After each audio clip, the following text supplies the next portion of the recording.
Praise the lord. అనుదినం దేవునితో అనే కార్యక్రమం చూస్తున్న మీ అందరికీ మన ప్రభు అయిన రక్షకుడైన యేసుక్రీస్తు ఘనమైన నామంలో వందనాలు. ఎలా ఉన్నారండి? ప్రార్థన చేస్తున్నారా? మన చుట్టూ జరిగేటువంటి సంఘటనలు విన్నప్పుడు, చూస్తున్నప్పుడు కొన్నిసార్లు హృదయం కలవరపడిపోతూ ఉంటుంది. అయితే మన యేసు ప్రభువారు చెప్పినారు, హృదయమును కలవరపడనీయకుడి, విశ్వాసమునకు కర్తయు దానిని కొనసాగించువాడన్న యేసు వైపు చూస్తూ దేవుడిచ్చినటువంటి వాగ్దానాన్ని చేత పట్టుకొని మన ముందున్నటువంటి పరుగు పందెమును ఓపికతో పరిగెట్టడానికి ప్రభు మనకు సాయం చేస్తాడు. చిన్న వాక్యం చూసుకుందాం. కీర్తనల గ్రంథం 37వ అధ్యాయం 3వ వచనం. యెహోవా యందు నమ్మిక ఉంచి మేలు చేయము, దేశమందు నివసించి సత్యమును అనుసరించుము. యేసుక్రీస్తునందు నూతన సృష్టిగా చేయబడిన వారే ఇలాంటి విశ్వాసాన్ని, క్రియలను కలిగి ఉంటారు. యెహోవా యందు నమ్మకం ఉంచడం విశ్వాసము, మేలు చేయడము, దేశమందు నివసించి సత్యమును అనుసరించడము క్రియలు. యెహోవా యందు నమ్మకం ఉంచి మేలు చేయడంలో చాలా బలం ఉంది. దేవుని నమ్మిన వారు ఎప్పుడు మేలు చేసేవారుగానే ఉంటారు. ఏదో ప్రతిఫలం ఆశించి వారు మేలు చేయరు, ఏదో లాభం ఆశించి వారు మేలు చేసేవారుగా ఉండరు. వారి స్వభావ లక్షణం. దేవుని నమ్మిన వారిలో కీడు ఉండదండి. వాళ్ళు ఎప్పుడు కూడా మేలు చేసేవారుగానే ఉంటారు. రాజైన దావీదు తనను అసూయతో చంపడానికి ప్రయత్నం చేస్తున్నటువంటి సౌలు రాజు ఒంటరిగా దొరికినప్పుడు అతనికి కీడు చేయలేదు, అతనికి మేలు చేసినాడు. దావీదు పక్షంలో ఉన్నటువంటి వాళ్ళు సౌలు రాజును చంపడానికి ప్రయత్నం చేస్తే దావీదు వారిని గద్దించి ఆటంకపరిచినాడు. దయచేసి రాజును చంపవద్దు అని. ఎందుకంటే యెహోవా చేత అభిషేకం నొందిన వారిని నేను చంపను, చంపి నిర్దోషినిగా ఉండలేను అన్నాడు దావీదు. దుర్మార్గుడు దుర్మార్గత చేతనే చస్తాడు. కీడు తనను తాను నాశనం చేసుకుంటుంది. కీడు చేసేవారు కీడు ద్వారానే చనిపోతారు అని దావీదు నమ్మినాడు.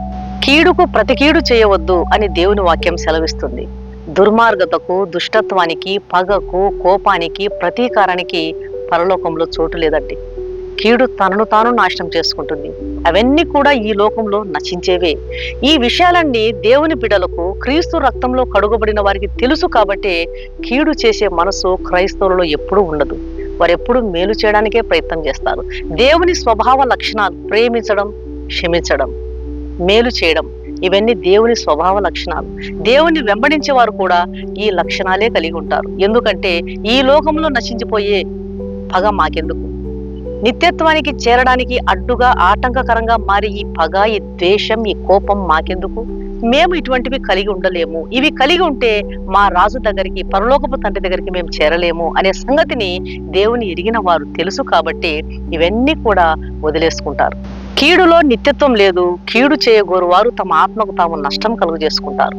ఏది మేలుకరమైనదో, ఏది యోగ్యమైనదో, ఏది దేవునికి నచ్చుతుందో దాన్ని మాత్రమే చేస్తారు క్రైస్తవులు. క్రీస్తు రక్తంలో కడుగబడిన వారు, రక్షణానుభవం కలిగిన వారు పరిశుద్ధపరచబడిన పాత్రలుగా, దేవుని చేతుల్లోని పాత్రలుగా ఉంటారు.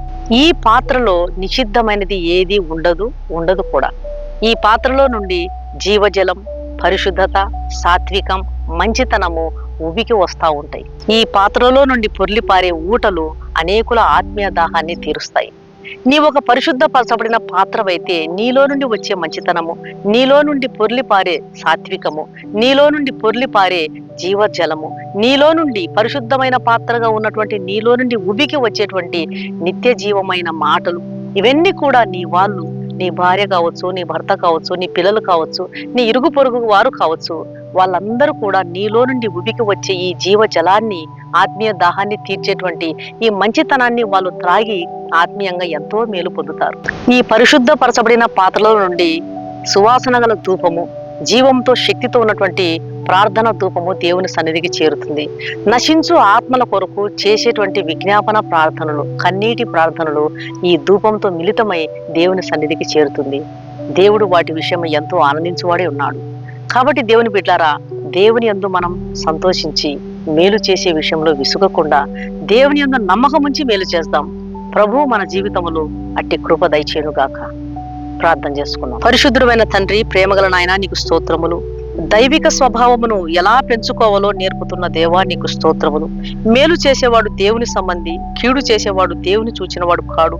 ఆత్మీయ జీవితాన్ని పతనం చేసే, కీడు చేసే మనసు మాలో ఉండనివ్వద్దు. మేము పరిశుద్ధపరచబడిన పాత్రగా ఉండి మాలో నుండి జీవజలం, ప్రేమ, సమాధానం, విశ్వాసం అనే ఊటలు అనేకులు త్రాగి ఉజ్జీవింపబడాలని కోరుతున్నారు తండ్రి. ఆ విధంగా మమ్మల్ని మలచండి. ఇంపైన సువాసన గల ప్రార్థన ధూపం మాలో నుండి నీ సన్నిధికి చేరే కృపను మాకు దయచేయండి. నశించు ఆత్మల కొరకు చేసే ప్రేమపూర్వకమైన విజ్ఞాపన ప్రార్థనలు మీరు ఆలకించమని యేసు నామమున అడిగి వేడుకుంటున్నాను తండ్రి. ఆమేన్. ఈ వాక్యం విన్న దేవుని బిడ్డలారా, దయచేసి దేవుని వాక్యాన్ని షేర్ చేయండి. అనేకులు దేవుని దీవెనలు పొందే విధంగా, వారు కూడా దేవుని వాక్యాన్ని రక్షణ పొందే విధంగా దయచేసి మీ వంతు కృషి మీరు చేయండి. ఈ వాక్యం విన్న మీలో ఇంకా యేసుక్రీస్తును సొంత రక్షకునిగా అంగీకరించిన వారు ఉన్నట్లయితే దయచేసి క్రీస్తు ప్రభువుకు మీ హృదయంలో చోటివ్వండి. హృదయంలో నెమ్మది లేకపోవడానికి, సమాధానం లేకపోవడానికి, కుటుంబంలో దీవెన ఆశీర్వాదం లేకపోవడానికి సజీవుడైన రక్షకుడైన క్రీస్తు మీ హృదయంలోను మీ గృహంలోను నివసించలేకపోవడమే. కాబట్టి రక్షకుడిని మీ హృదయంలో చేర్చుకున్నట్లయితే నెమ్మది, శాంతి, సమాధానం మీ సొంతం అవుతాయి. పాపము మనిషిని నిలకడగా, నిలువరంగా, విశ్రాంతిగా ఉండనీయదు. ఆ పాప భారమును తొలగించుట కొరకే కలువరి శిలువలో సర్వశక్తుల క్రీస్తు యాగమైపోయాడు. ఆయన రక్తము కార్చినాడు. ఆయన విలువైన రక్తంలో కడుగబడితే ప్రతి పాపమునకు క్షమాపణ, మనిషికి నిత్య జీవము, పరలోక రాజ్యములో స్థానము దేవుడిస్తున్నాడు. కాబట్టి ఆయన ఇచ్చే రక్షణను స్వీకరించండి.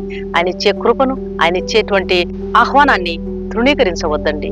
ప్రభు మీ ఆత్మను రక్షించునుగాక. God bless you.